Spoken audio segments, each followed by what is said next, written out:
Most of the people are from different parts of the Dravidastan. I welcome Dravidastan, the people of Dravidastan.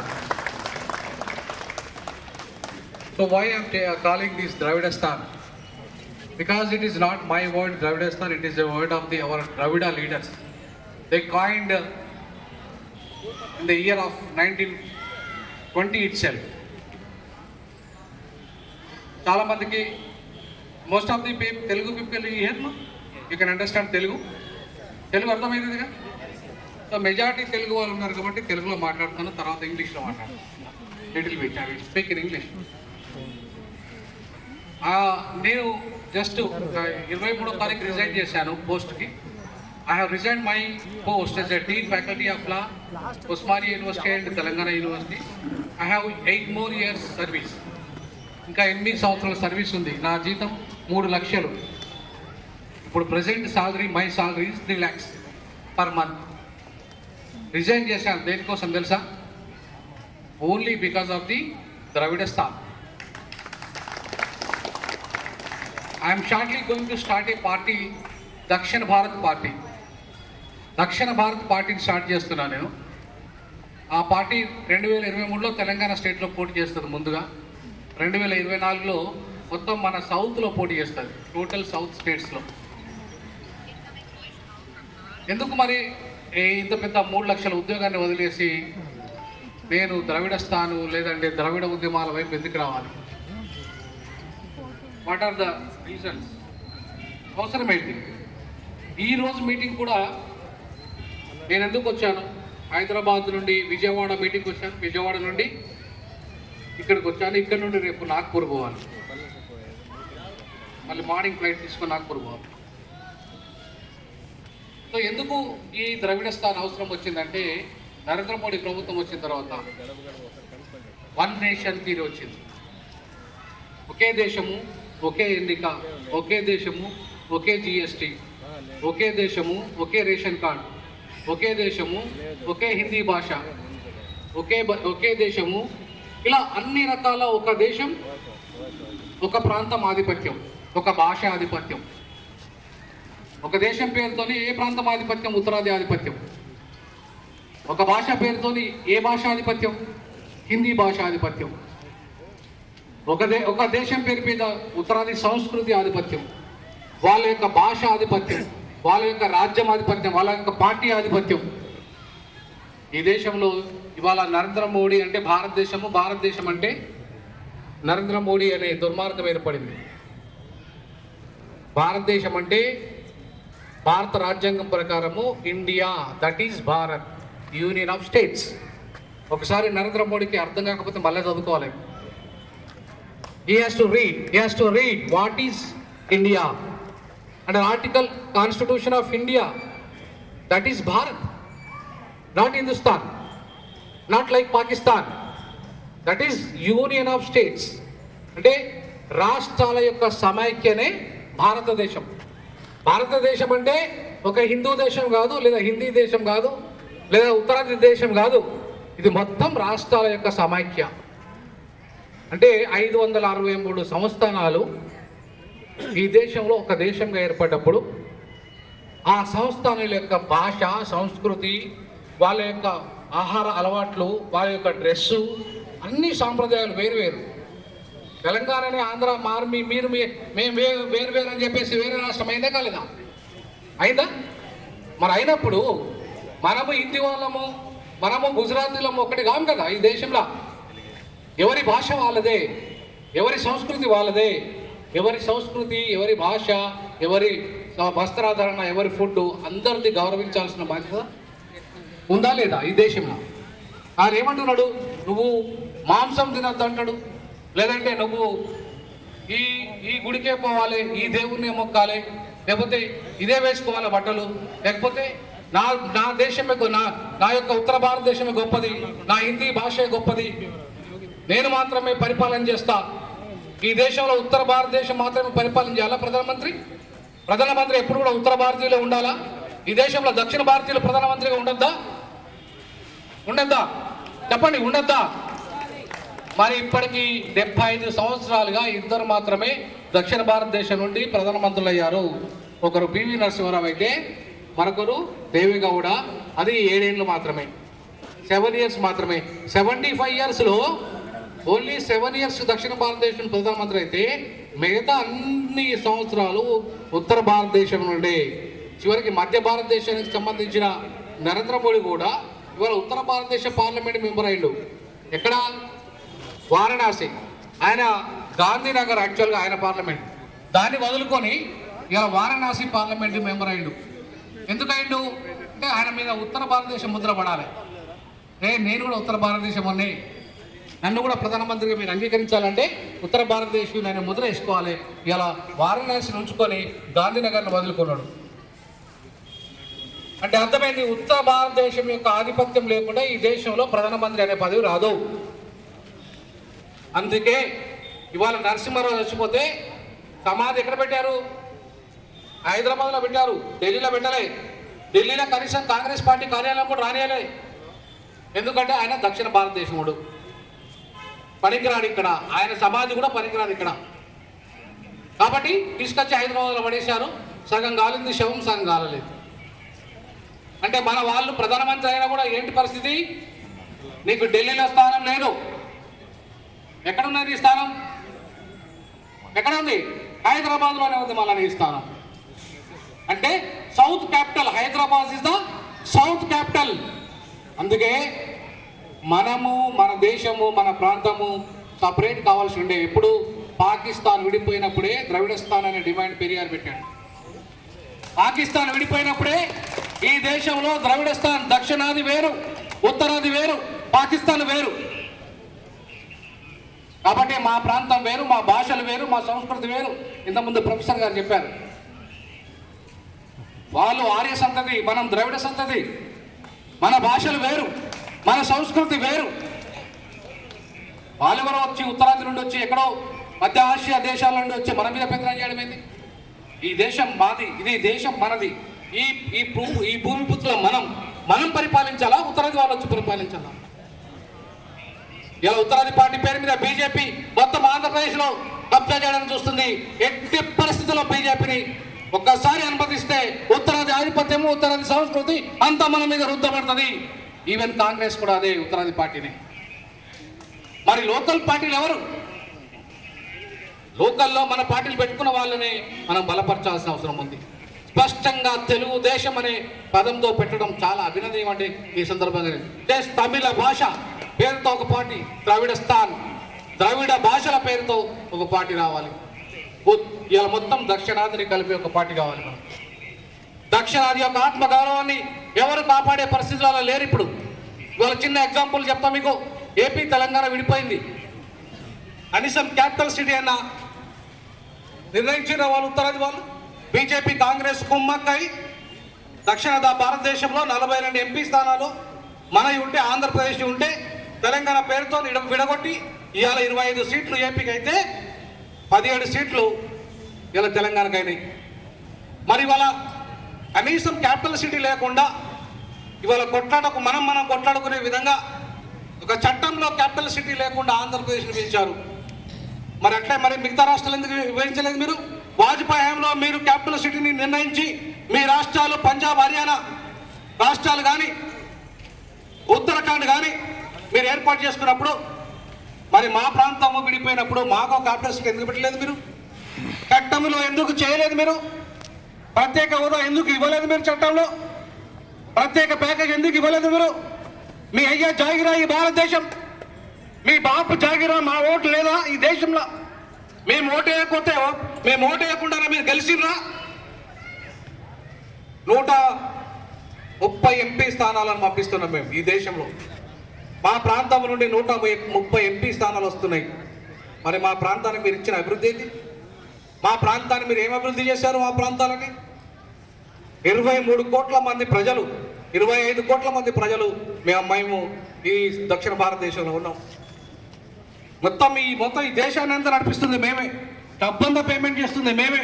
100 రూపాయలు మేము tax కడితే మీ ఉత్తర భారతదేశం వాళ్ళు పావుల tax కడుతున్నారు. 25 పైసలు మీరు కడుతుంటే మీకు 2 రూపాయలు వస్తున్నాయి. మేము 100 రూపాయలు మేము కడితే మాకు 25 పైసలు వస్తున్నాయి.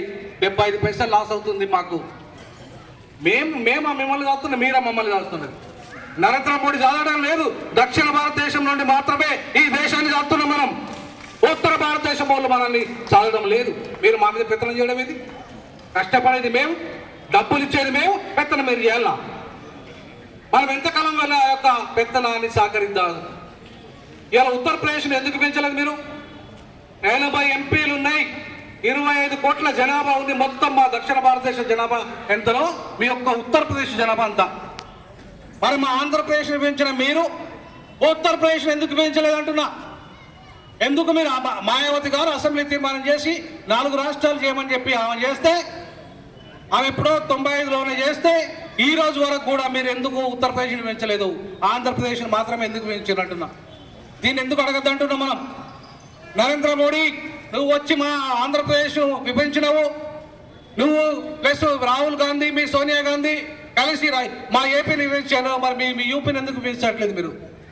ఈ రోజు వరకు మమ్మల్ని ఎందుకు వెనకబడేశారు? ఈ రోజు వరకు దుర్మార్గంగా మమ్మల్ని ఎందుకు అణచివేస్తున్నారు? ఈ రోజు వరకు ఈడీలు పీడీల పేరుతో ఈ దేశంలో మావోలను జైలు వేస్తానని భయపెట్టిస్తున్నారు. మొత్తం మీ గుజరాతీ వాళ్ళు కదా ఈ దేశాన్ని దోపిడీ చేస్తున్నది. మీ ఉత్తర భారతీయులు కదా ఈ దేశాన్ని దోపిడీ చేస్తున్నది, ఈ దేశాన్ని అణచివేస్తున్నది. మా దక్షిణ భారతదేశం నుండి ఒక విజయమాల్య తప్ప ఇంకెవరైనా ఉన్నారా? మొత్తం ఈ దేశాన్ని కొల్లగొడుతుందంతా కూడా ఉత్తర భారతీయులు, గుజరాతీయులు, మార్వాడీలు. ఈ దేశాన్ని కొల్లగొడుతుందంతా, మన సంపదను కొల్లగొడుతుందంతా. వీలైతే మన వాళ్ళని జైల్లో వేస్తాం, మన వాళ్ళని ఇంకా చేస్తామంటే దమ్ముంటే వేసుకో నా మీద, నన్ను జైల్లో పెట్టి చూస్తా.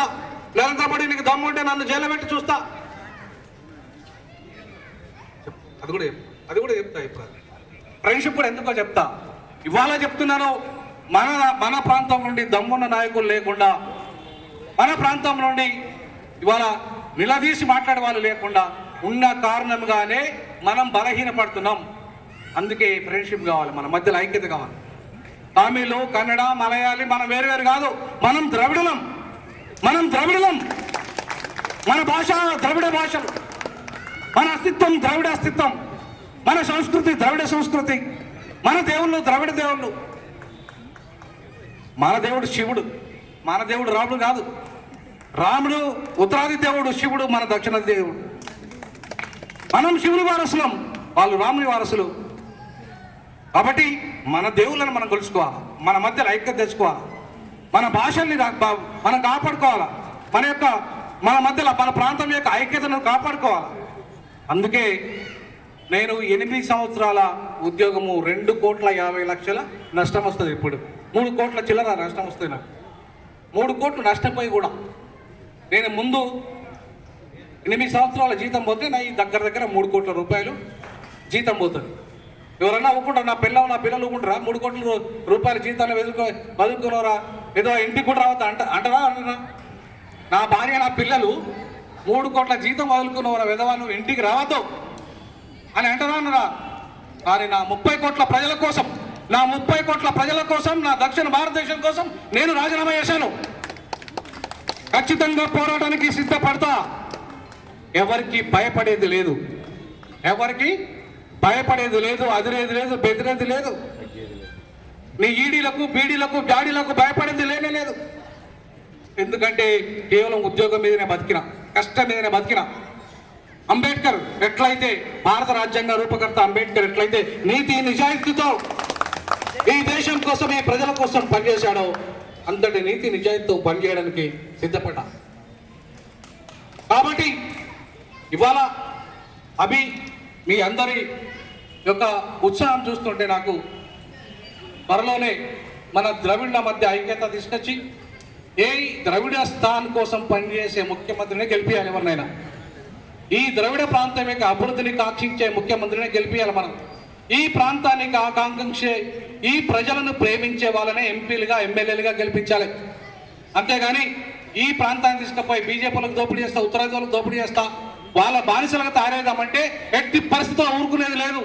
ఈ ద్రవిడ సిటీ మూవ్మెంట్, ఈ ద్రవిడ ఫ్రెండ్షిప్ డే, ఈ ద్రవిడ ఫ్రెండ్షిప్ డే అంటే ఆత్మగౌరవం. మనం ద్రవిడుల యొక్క ఆత్మగౌరవాన్ని తాకట్టు ఎవరికి పెట్టాల్సిన అవసరం లేదు. మనకి మనదే ముందు ఈ దేశంలో. అసలు భారతదేశం అంటేనే ద్రవిడులు, భారతదేశం అంటేనే ద్రవిడ దేశం. మరి ఈ భారతదేశాన్ని, ద్రవిడ దేశాన్ని ఇలా హిందూ దేశంగా మార్చితే ఒక మతం ఆధిపత్యాన్ని, ఒక కులం ఆధిపత్యాన్ని, ఒక ప్రాంతం ఆధిపత్యాన్ని సహించము. ఇక్కడే హెచ్చరిక చేస్తూ ఉన్నాం. మీరు హిందుస్థాన్ అంటే మేము ద్రవిడస్థాన్ అంటాం, బాజాప్తగా అంటాం, బాజాప్తగా అంటాం. మీరు హిందుస్థాన్ సపరేట్ దేశం అంటే మేము ద్రవిడస్థాన్ అనే సపరేట్ దేశాన్ని ఖచ్చితంగా కోరుకుంటాం. అది మా రాజ్యాంగం హక్కు అంటున్నా, అది మా రాజ్యాంగం హక్కు అనుకుంటున్నా. ఎందుకంటే 1948లోనే మా పెరియారు అదే ఉద్యమాన్ని తీసుకొచ్చాడు. 1920లోనే మా పెరియారు ఇవాళ ప్రత్యేక 1920లోనే మనకి జస్టిస్ పార్టీ రూపంలో అధికారంలోకి వచ్చాం తమిళనాడులో. 1920లోనే వచ్చాం. అప్పటికి స్వతంత్రం రాలేదు. ఇవన్నీ ఈరోజు దాని యొక్క అవసరం ఏర్పడింది.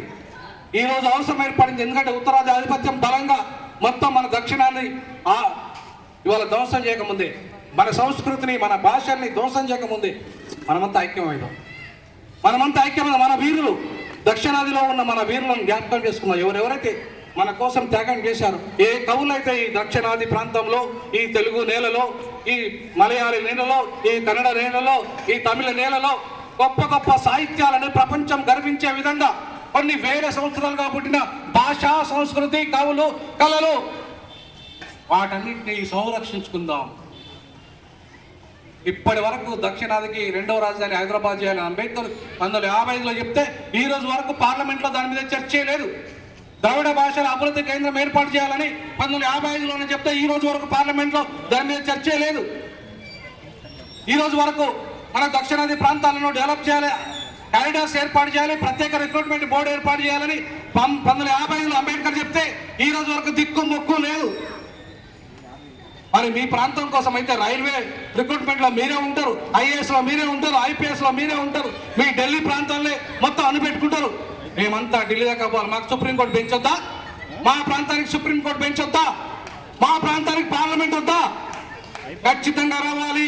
తెలుగు వాడైన జస్టిస్ ఎన్వి రమణ దయచేసి నేను మీ అందరి సమక్షంలో ఆయనను కోరుకుంటున్నా. మీ పదవి 26వ తారీఖు అయిపోబోతున్నది. నిజంగా మీకు ఈ ప్రాంతం మీద తెలుగు బిడ్డగా ప్రేమ ఉండి దక్షిణాది మీద ప్రేమ ఉండాలంటే మీరు సుప్రీంకోర్టు బెంచ్ని ఏర్పాటు చేయాల్సిన బాధ్యత మీ మీద ఉందని ఈ సందర్భంగా మనందరి సమక్షంలో జస్టిస్ ఎన్వి రమణ గారిని బహిరంగంగా కోరుకుంటున్నా. ఎందుకంటే ఈ ప్రాంతం మనం ఢిల్లీ దాకా పోవాలి. మనం చెన్నై, ఇప్పుడు ఈ తమిళ్, మన మలయాళీ పీపుల్ అక్కడికి వెళ్ళి కేరళ, తిరువనంతపురం పోవాలంటే, మన తమిళ పీపుల్ ఇక్కడికి వెళ్ళి చాలా దూరము మదురై నుండి పోవాలంటే ఎంత దూరం ఢిల్లీ. నేను ఇక్కడికి వెళ్ళి విజయవాడ నుండి ఇక్కడికి రావడానికే 12 గంటల పైగా పట్టింది బస్సులో. మరి ఢిల్లీకి పోవాలంటే ఎట్లా మన పరిస్థితి? అదే హైదరాబాద్ అయితే 10 గంటల జర్నీ. ఇక్కడ క్యాపిటల్ సిటీ వస్తే, ఇక్కడ సుప్రీంకోర్టు బెంచ్ వస్తే మన మధ్యనే ఐక్యత దెబ్బతీసే విధంగా ఇవాళ రకరకాల కుట్రలు చేయబోతున్నారు. కాబట్టి ఆ కుట్రలన్నింటినీ ఛేదించాల్సిన అవసరం ఉంది. ఆ కుట్రలన్నింటినీ ఛేదించి మనం ఇవాళ ద్రవిడస్థాన్ కోసం, ద్రవిడ భాషల యొక్క ఐక్యత కోసం మనం ఇవాళ ఒక ఫ్రెండ్షిప్ డేను సెలబ్రేట్ చేసుకున్నాము. ఆ సెలబ్రేషన్లో ఇలా కులము లేదు, ప్రాంతము, కులము, ఈ ప్రాంతము అతీతంగా, భాషలకు అతీతంగా, మన సంస్కృతికి అతీతంగా మనం వచ్చి కలిసాం. మన ప్రేమను పంచుకున్నాం, మన ప్రాంత అభిమానాన్ని చాటుకున్నాం. కాబట్టి దీన్ని ఇట్లా కొనసాగిద్దామని, దీన్ని కొనసాగించిన అభిమిత్రులు ఎవరైతే ఉన్నారో ద్రవిడ సిటీ మూవ్మెంట్ మిత్రులందరికీ పేరున ధన్యవాదాలు తెలియజేస్తా ఉన్నాను. పేరున ద్రవిడ ధన్యవాదాలు తెలియజేస్తాను, ద్రవిడ భాషల ధన్యవాదాలు తెలియజేస్తాను, ద్రవిడ సంస్కృతి ధన్యవాదాలు తెలియజేస్తా ఉన్నాను. తప్పకుండా భవిష్యత్తులో మీరు ఏ ప్రోగ్రాం తీసుకున్నా మీతో కలిసి పనిచేస్తానని, నేను కామన్ క్యాపిటల్ అని, వీళ్ళు హైదరాబాద్ను కామన్ క్యాపిటల్ అని చేయాలని చెప్పినప్పుడు 21 మంది సీమాంధ్ర ఎంపీలతో నేను ఢిల్లీలో సమావేశం 2013లో పెట్టి కామన్ క్యాపిటల్ వద్దు, హైదరాబాద్ సెకండ్ క్యాపిటల్ చేయండి, వరంగల్ తెలంగాణ క్యాపిటల్ చేయండి అని చెప్పేసి నేను అడగడం జరిగింది. నేను రిప్రజెంటేషన్ చేయడం జరిగింది. కానీ నా మాటను బీజేపీ వాళ్ళు కానీ, కాంగ్రెస్ వాళ్ళు కానీ వినలేదు. నా మాటను సీమాంధ్ర పెట్టుబడిదారులైన ఎంపీలు వినలేదు. ఇవాళ ఏమైంది మన పరిస్థితి? హైదరాబాద్లో తెలుగు ప్రజల్ని మీరు వెళ్ళిపోండి ఇమ్మీడియట్లీ అని చెప్పేసి వెళ్ళగొట్టే పరిస్థితి. అదే దేశానికి రెండవ రాజధానిగా హైదరాబాద్ ఉంటే మనకు అక్కడ ఉండే హక్కు ఉంటుంది కదా, హైదరాబాద్లో మనకు ఉండే హక్కు ఉంటుంది కదా, ఢిల్లీలో ఎట్లయితే హక్కు ఉంటుందో మనకు ఉంటుంది కదా. కామన్ క్యాపిటల్ వద్దు, సెకండ్ క్యాపిటల్ కావాలి హైదరాబాద్ అని చెప్పడం జరిగింది. మరి అదే విషయాన్ని ఇప్పటికీ చెప్తున్నా మీకు, హైదరాబాద్ను మనం దేశ రెండో రాజధాని చేసుకుందాం. వాళ్ళు చేయకపోతే మనమే దేశం సపరేట్ దేశం అడుగుదాం.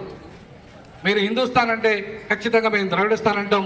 మీరు హైదరాబాద్ను దేశం రెండో విధంగా చేయకపోతే ఖచ్చితంగా మాకు సపరేట్ దేశం కావాలంటాం. మాకు ఈ డిమాండ్ ఎప్పుడో మాకు ద్రవిడ మూమెంట్లో ఉంది, పెరియార్ మూమెంట్లో ఉంది, ఇప్పటికీ డిఎంకే ఎజెండాలో ఉంది. ఇక్కడ డిఎంకే లీడర్లు కూడా రావడం జరిగింది ఇక్కడికి, వాళ్ళ ఎజెండాలో కూడా ఈ అంశం ఉంది.